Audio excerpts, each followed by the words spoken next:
Merhabalar, kanalıma, videoma hoş geldiniz arkadaşlar.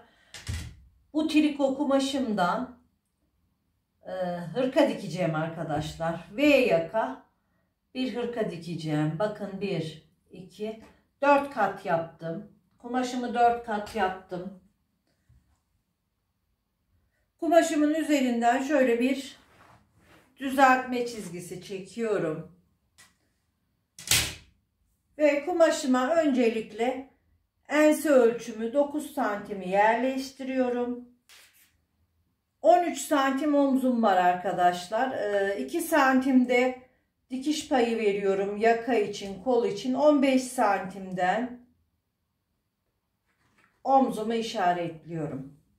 Şimdi omuz açısı için 3,5 santim düşme yapıyorum. Ense için 3 santim düşüyorum.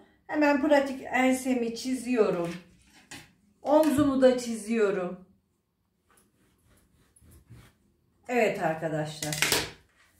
Benim çalıştığım hırkanın bedeni 46-48 beden arkadaşlar. Şöyle 48 bedende göğüslük düşüklüğü 29 santim. Buradan işaretliyorum. Hemen arka ve ön uzunluk, yani belimizi şöyle 46-47'den işaretini atıyorum. 47'den mezurumu 1 santim aşağıya kaydırarak hırkamın boyunu işaretliyorum. Şöyle 85 santimden çiziyorum. Şimdi hemen göğüs düşüklüğünü uzatıyorum.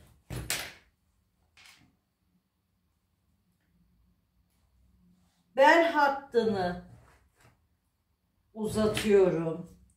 Bel hattından aşağıya 20 santim düşüyorum. Basen ölçüsünü çiziyorum. Kalça hattı. Boyumuzu çiziyoruz arkadaşlar.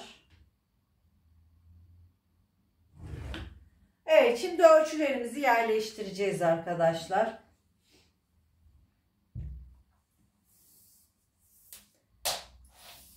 Benim göğüs ölçüm 1/4 artı 1 29 santim arkadaşlar. 1 santimde dikiş payı veriyorum. Kalça hattım 1/4 30 santim. 1 santim bolluk veriyorum. 1 santimde dikiş payı veriyorum.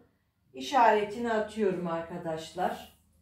Ceplerimi yerleştiriyorum arkadaşlar. Bakın, bir ucu göğüste, bir ucu basende. Bele kadar çiziyorum. Ve cetvelimi çeviriyorum. Gördüğünüz gibi basen hattımızı çiziyoruz. Basenden sonra da tekrar şu şekilde çiziyorum arkadaşlar. Evet, kol evine geliyoruz arkadaşlar. Bu bedende bizim kol evimiz 28 santim. Cetvelimi şu şekilde yerleştiriyorum. 28'i bulacağım arkadaşlar. Bakın şöyle tutuyorum. 28 nereye geliyorsa.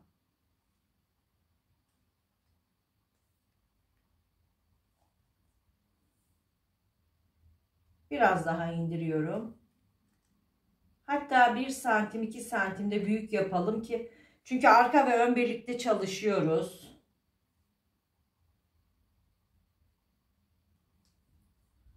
Birlikte çalıştığımız için, önden düşme yapacağımız için. Evet, kol evimizi bulduk arkadaşlar. Kol evini şu şekilde çiziyorum.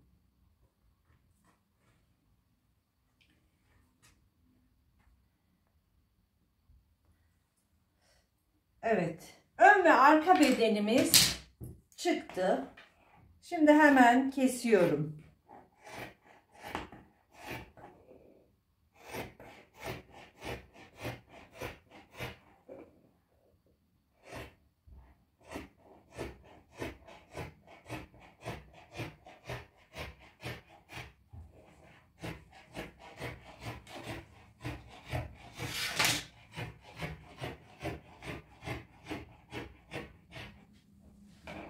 dikiş parlarını peşine vermiştik.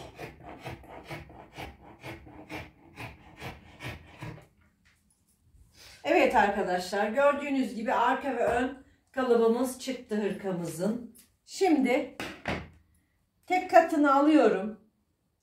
Arka olarak ayırıyorum. Ön için yapmam gerekenleri yapıyorum.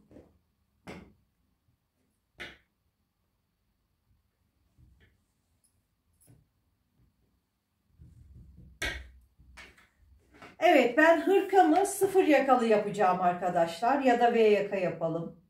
Şöyle V yakam için 30 santim işaret alıyorum. Hemen şöyle güzel bir kavisle V yaka kavisini veriyorum arkadaşlar.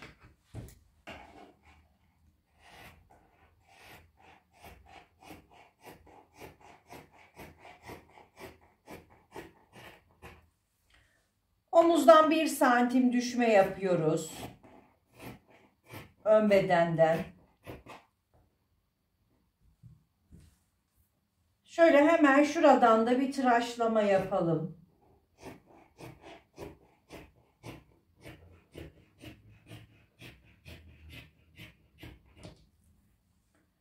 Evet arkadaşlar. Önümüzü açalım.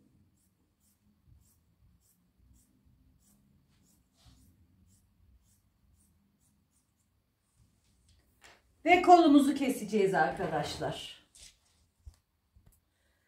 Evet arkadaşlar, bu hırka için kolumuzu katladık. 25 santim yeterli bunun için. Şimdi kol üstünden hemen çizgimi çekiyorum. Şuradan 12 santim düşüyoruz. Burayı da çiziyoruz. Kol boyumuzu alıyoruz. Kol boyum 60 santim. Şöyle 60 santimden çiziyorum. 1-2 santimde kıvırma payı veriyorum. Manşet için 14 santim yeterli arkadaşlar. Kol altı çizgisini hemen çiziyorum.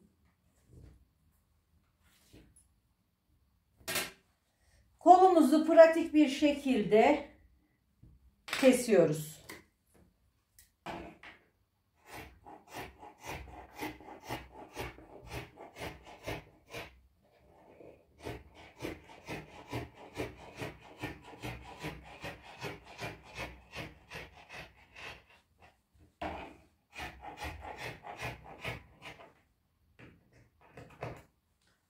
Evet arkadaşlar, şimdi kolumun ortasına bir çıt atıyorum. Ve ön için oyuntu veriyorum.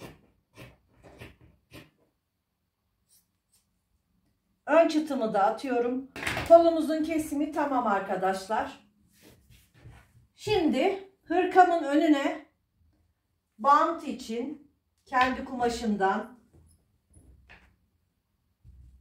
şu şekilde bant keseceğim. Hırkamın önüne takacağım arkadaşlar. Evet. Şöyle 8 santim yeterli.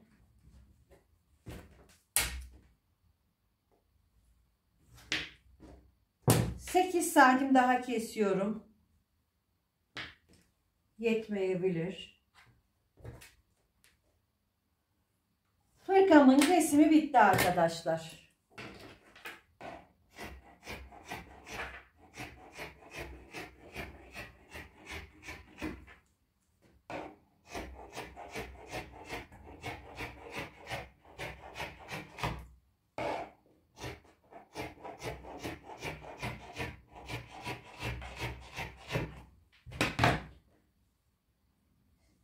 Bu bantları birbirine ekleyerek en ortasından dikeceğiz arkadaşlar. Öncelikle hırkamızın omuzlarını dikiyorum arkadaşlar. Bakın.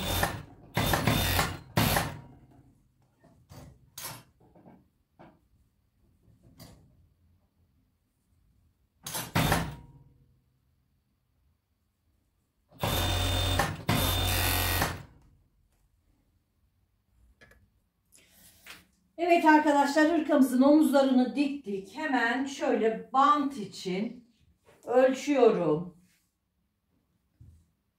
Ve ensemin ortasına kadar ölçüyorum. 98 santim. Biz bunu 96 yapıyoruz. 96'yı bandımızı şu şekilde ortadan birleştirdik.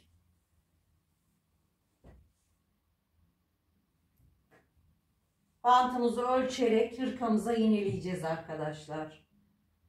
Şimdi ben buradan tutuyorum. Bandımın üzerinde 96'yı buluyorum. 96. İşaretliyorum. Bandımı 2 kat yapıyorum. Hırkamın düz yüzüne işaretimi alıyorum. Şuradan başlıyorum arkadaşlar iğnelemeye. Ben şöyle bandımı iğneleyeceğim ve komple ovarlıkta dikeceğim. Evet arkadaşlar, bu şekilde bandımızı hırkamıza boydan boya iğneledik. Şimdi ovarlıkta bandımızı dikiyoruz. Evet arkadaşlar, bantımızı hırkamıza dikiyoruz.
Evet arkadaşlar, gördüğünüz gibi hırkamızın bandını diktik. Şimdi kollarımızı takacağız. Ön koldan başlıyorum. Ön çıtlı olan yerimizi ön kolumuza getirerek hırkamızı dikiyoruz.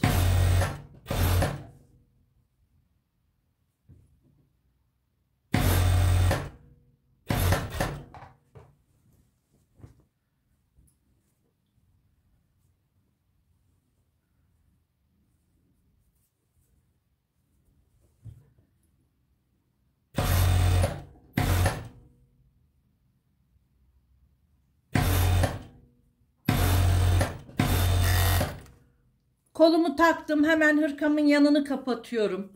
Koldan başlıyorum. Hırkamın yanını kapatıyorum arkadaşlar.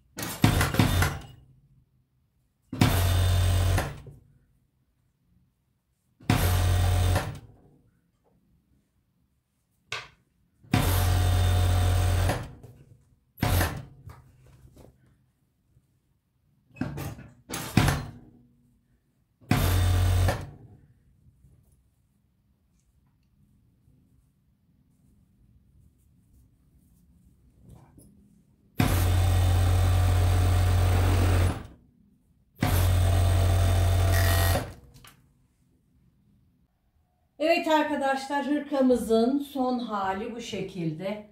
Şimdi ben hırkamın Kol uçlarını katlıyorum. Etek altını katlıyorum. Ütüleyip bitmiş haliyle geliyorum arkadaşlar. Evet arkadaşlar, hırkamızın bitmiş hali gördüğünüz gibi çok şık ve güzel bir hırka oldu. Yorumları size bırakıyorum arkadaşlar. Beğeni ve yorumları unutmayalım. Hoşça kalın, sağlıkla kalın.